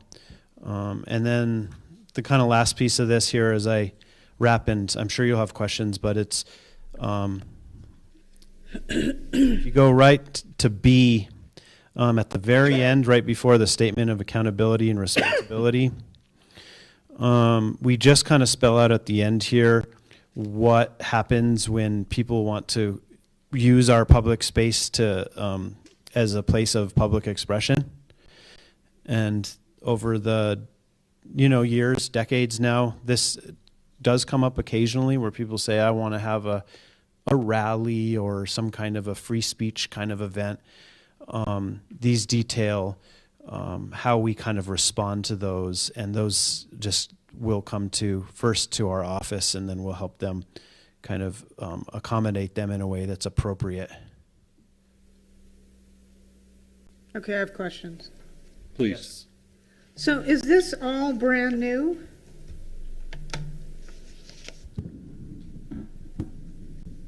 Mr. Chair, members of the board, President Rowley, and Chair Siegel, this is not exactly brand new, and that was recently pointed out to me.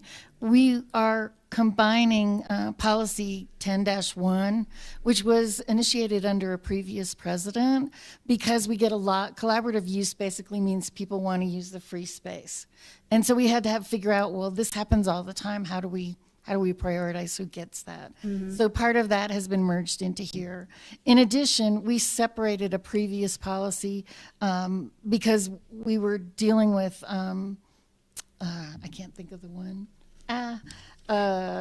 another policy. We separated out how to use conference services, because again, it really needs to be outlined that how to use conference services, how they prioritize renting, and that the rental schedule, rental fees, and all of that are posted online. So some of this is new and some of it isn't. So I can take the new part off once it's approved. What? I can take I can remove that it's new. I see. Okay. If we're merging an existing policy into it. Okay. So has it always been our policy that external groups have to buy their own liability policy? Yes. That's always been in there? Yes. Okay.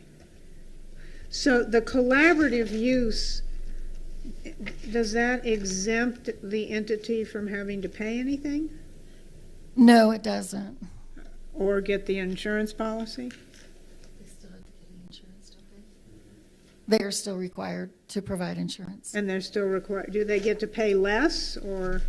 We can either, it depends on the situation and the partnership, but we can waive the rental fee or reduce it. Okay, based on the collaboration with whatever Exactly. entity within the school. Okay. we just felt in our goal to reduce the total number of policies, which are still over 100, that we could request that we merge 10-1 for collaborative use into this one. It makes sense, yeah.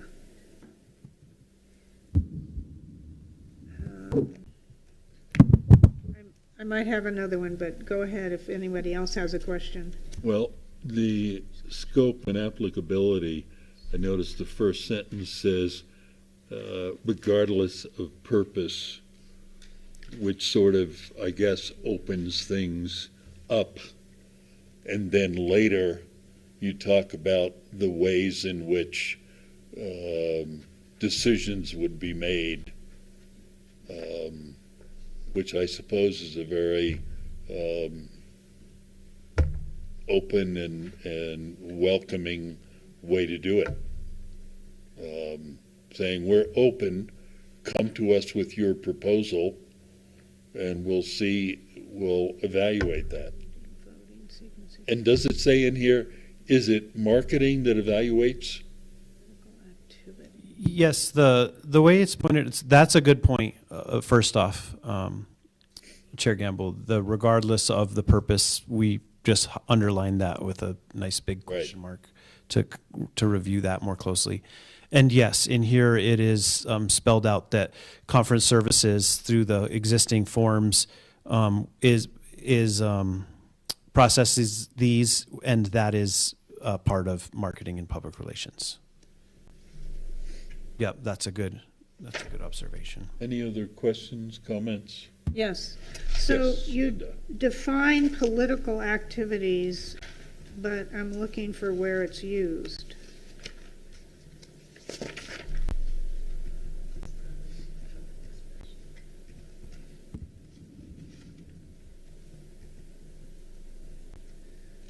So yeah, I am looking now at the section B that was just before the statement of accountability and responsibility there at the end. Can you give me a page number? Well, for me, it's page 6 of the policy. Okay. So say that, before accountability and responsibility, okay.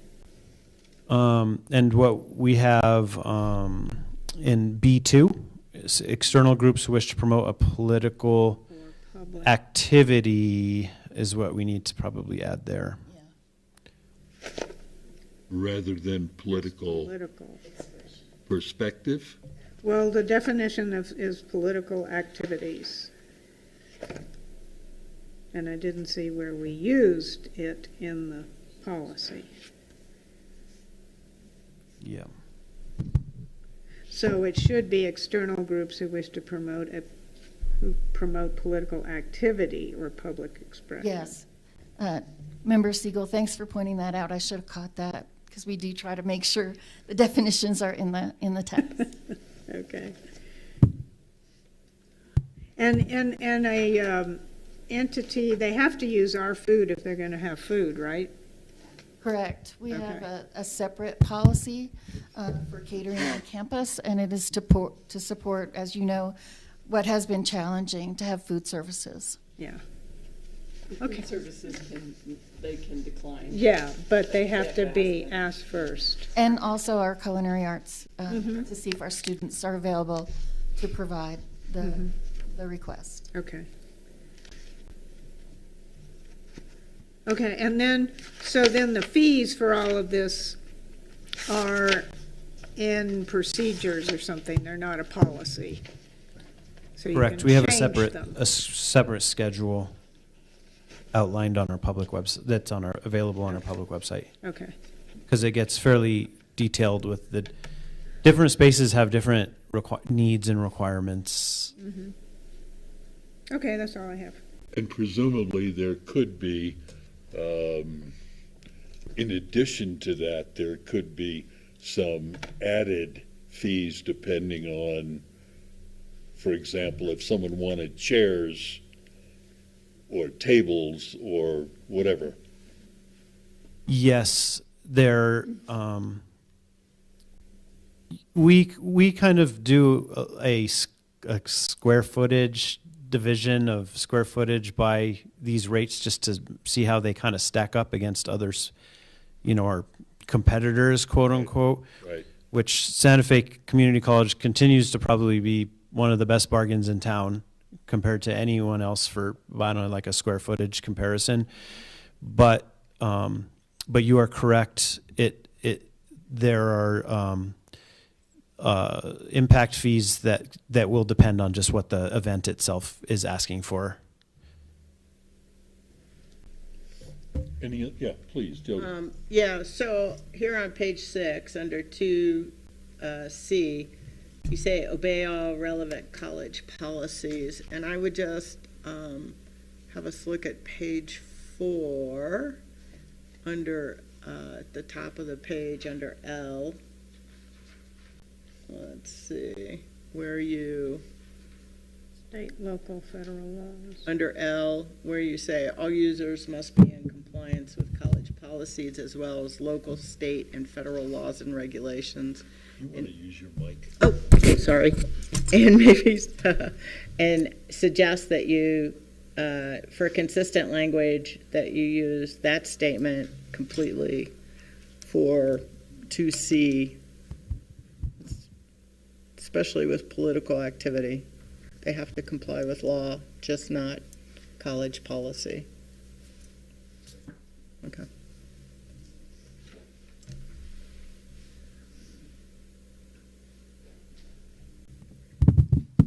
Thank you. That's we've got that noted.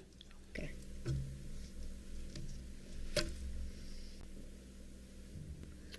Okay. No other comment for the moment? Thank you very much for this first reading. We'll look forward to a second reading.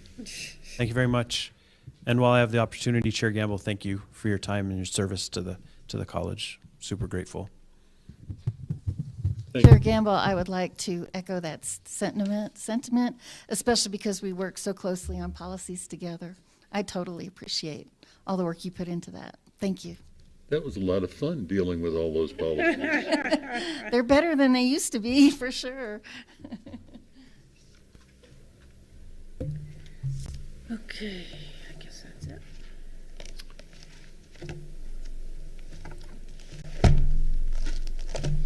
Thank you. And, well, we're right on time. Yeah. The March board meeting, this is an announcement, is being moved to March 20th due to spring break.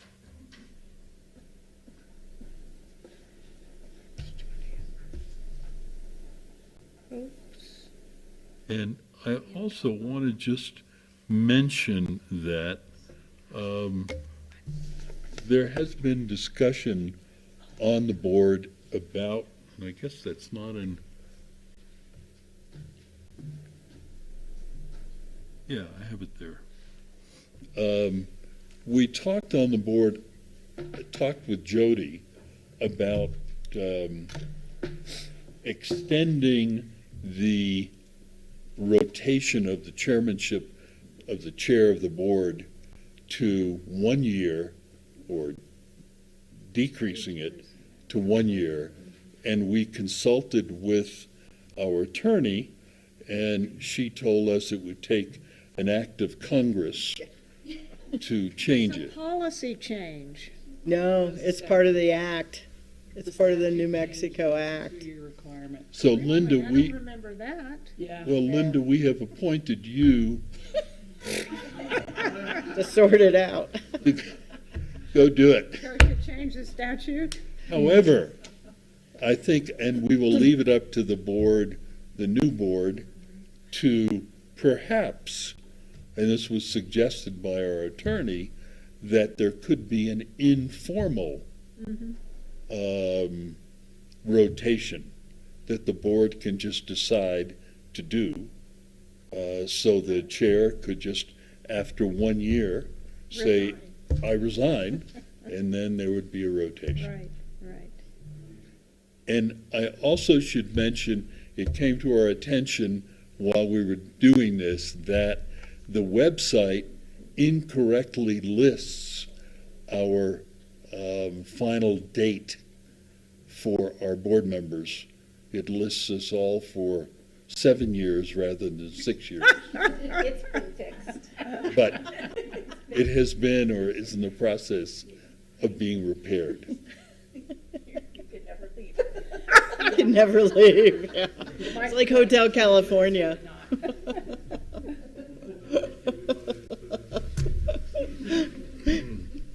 Okay, that's good. So, Next March board meeting, January board meeting, let's see. and the regular board meeting will be in January. And in 10 minutes, we can go to the Jemez room to join our colleagues from the Foundation Board. So before we do, Mr. Chair, I'd like to just say a couple of words and invite any of the board members to also to thank you for your service. It has indeed been a pleasure for me to get to work with you the entire time that you were instrumental in hiring me. One of the things that I really remember at the dinner when you all were interviewing me, you showed me your wallet, which was a little packed. And I was like, I think that tells me a lot about. There it is. See? So what? Oh. That made quite an impression on me. It wasn't a particularly fat wallet. In any case, I want to thank you for your kindness to all of our staff in working with you during these past years, really your whole 6 years on the board, but certainly your term as chair, in getting us to look at things and forcing us to take a deeper look and a closer look at a lot of things that we might think, oh yeah, we do this all the time, it's no big deal. And that has really made us better. And so for your contribution to the college, to our students, and to everyone, we would like to present you with, I'm not going to open it up because I'll mess it up, but there is a plaque, a Nambe plaque, memorializing your service, and then also there is a lifetime fitness pass in here too. Oh, wow. So, which I is certainly probably what need you that. really want. This is probably what you really want. So thank you so much for everything that you've done for us. Thank you very much.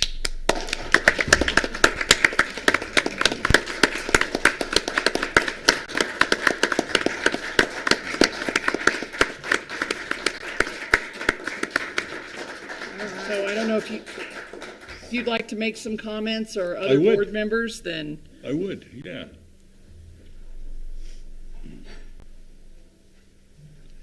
Yeah, I very much like my Pac-Man wallet too. It's interesting. I get more comments about this than anything else. My wardrobe, I never get a comment about my wardrobe, There's my a reason haircut, for that. anything else. But man, take this out and people say, wow. Well, indeed, I've been on the board now 6 years, came on in 2017. It has gone very quickly. I have enjoyed it a great deal. I particularly liked it when people accepted all my smart ideas. When they rejected them, well, I sort of wasn't so happy about that. But I accepted that because I knew not all of my ideas were so good. Some of them were pretty good, some weren't.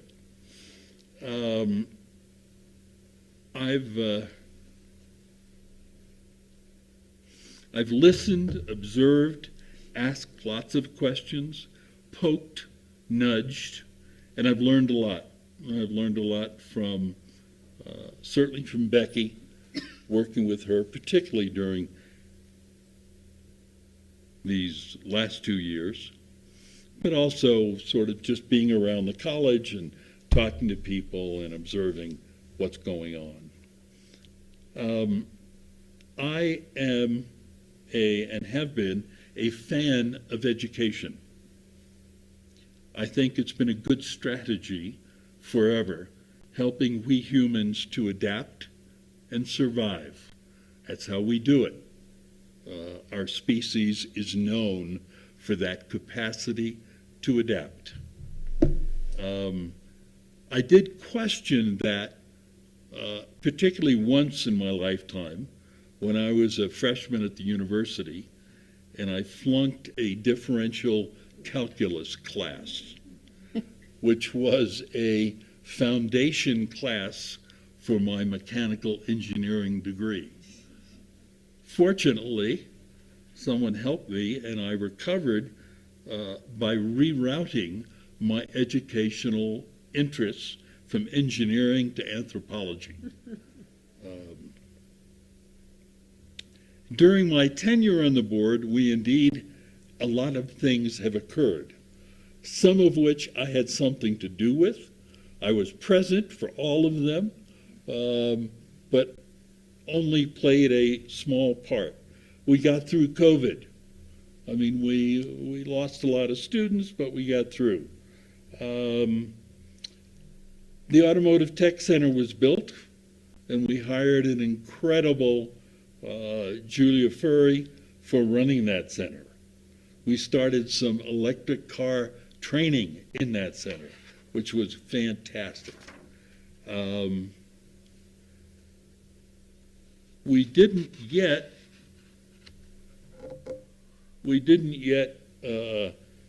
get, one of my dreams was to get a electric car lowrider, which I think would just be, I think having Becky drive around, it would draw attention, and I'm sure that Todd would recognize it as, wow, that's something we can really use in our marketing. But that may come. That may come. The education that has gone on in my life, it's certainly in institutions as well as outside of institutions. And after all these years working in academia, I'm still learning. And I learned here, and I learned from my grandkids. My grandkids just last week told me that to enhance the possibility of your dreams coming true, they said this on snow day, they said what you have to do is you dump ice cubes in the toilet, you flush them down, and you put your pajamas on backwards. And that will bring snow? And well, no, that will enhance the chances of whatever dream you have. Their dream was for a second snow day. Ah. Now, I did not know this. They did not get that. So they learned that there are certain things that are probabilistic. They are not guaranteed. And that was a very good learning for them, and it's, of course, a learning for us. So, as I leave the board, I leave you.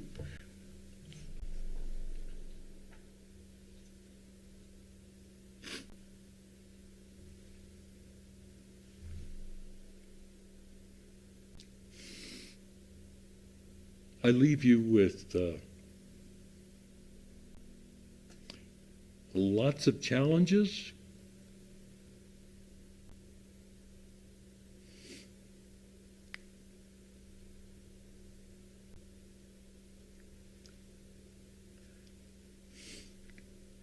but I think you have the capacity to deal with those challenges.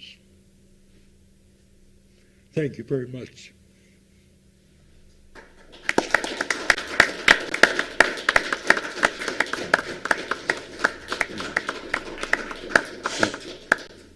Thank you, George. I want to thank you for your really calm and polite and respectful demeanor as the chair. Most of the time. Yeah, most of the time. And I think that that's quite important, and I really appreciate the last 2 years of that. It's been good. It's been a good run. Good learning. You know, the Santa Fe Community College is a incredible institution. It has not only a remarkably dedicated personnel, all the way from Becky and her administrative staff down to the service staff at the college. And it's, you know, when you really dig into it, we are a kaleidoscopic institution. You know, when you look at Becky's report every month and you read about the 50 things that are listed, well, guess what? There were 100 things that went on. And, you know, we're just doing so much. And it's a challenge. It's a challenge for us to do that. And we're constantly recognize, guess what? We can't do everything. And we have to prioritize. And we have to practice prioritizing constantly. Yeah, it's a great place and a lot of great people. So I appreciate all of you and your dedication. George, before we end the meeting, I also want to thank you. I've really enjoyed being your vice chair. I've learned a lot. I really respect and admire your generous and kind spirit, and that has come through loud and clear, and I think has taught us all a lot. So I hope to see you in the fitness center. That's where. Well, that's true. Now, the other thing I have to tell you is I'm staying in Santa Fe, so I'm not leaving Santa Fe. And I have all your phone numbers and email addresses. So don't be surprised. Yes. Thank you again. You're welcome. Thank you. Move to adjourn. One more. I know it's hard because I'm online. But George, I just want to echo what Linda and Jody have said, and I just really appreciated the care and compassion with which you approach your work. And it's been really evident for me how much the staff and faculty appreciate that. And I think that's an incredible example that you set for all of us. So thank you very much. And it's been an honor to work with you. Thank you, Pierre. Okay. Okay, now we move can to adjourn. Yes, can we adjourn? Do I have a motion? Move to adjourn. Second. All in favor? Aye. Aye. Okay, All right. let's do it. On to the next room. On to the next room. Where's the next room? Oh, sure. I won't be there. Bye, Pierre. Bye, Pierre.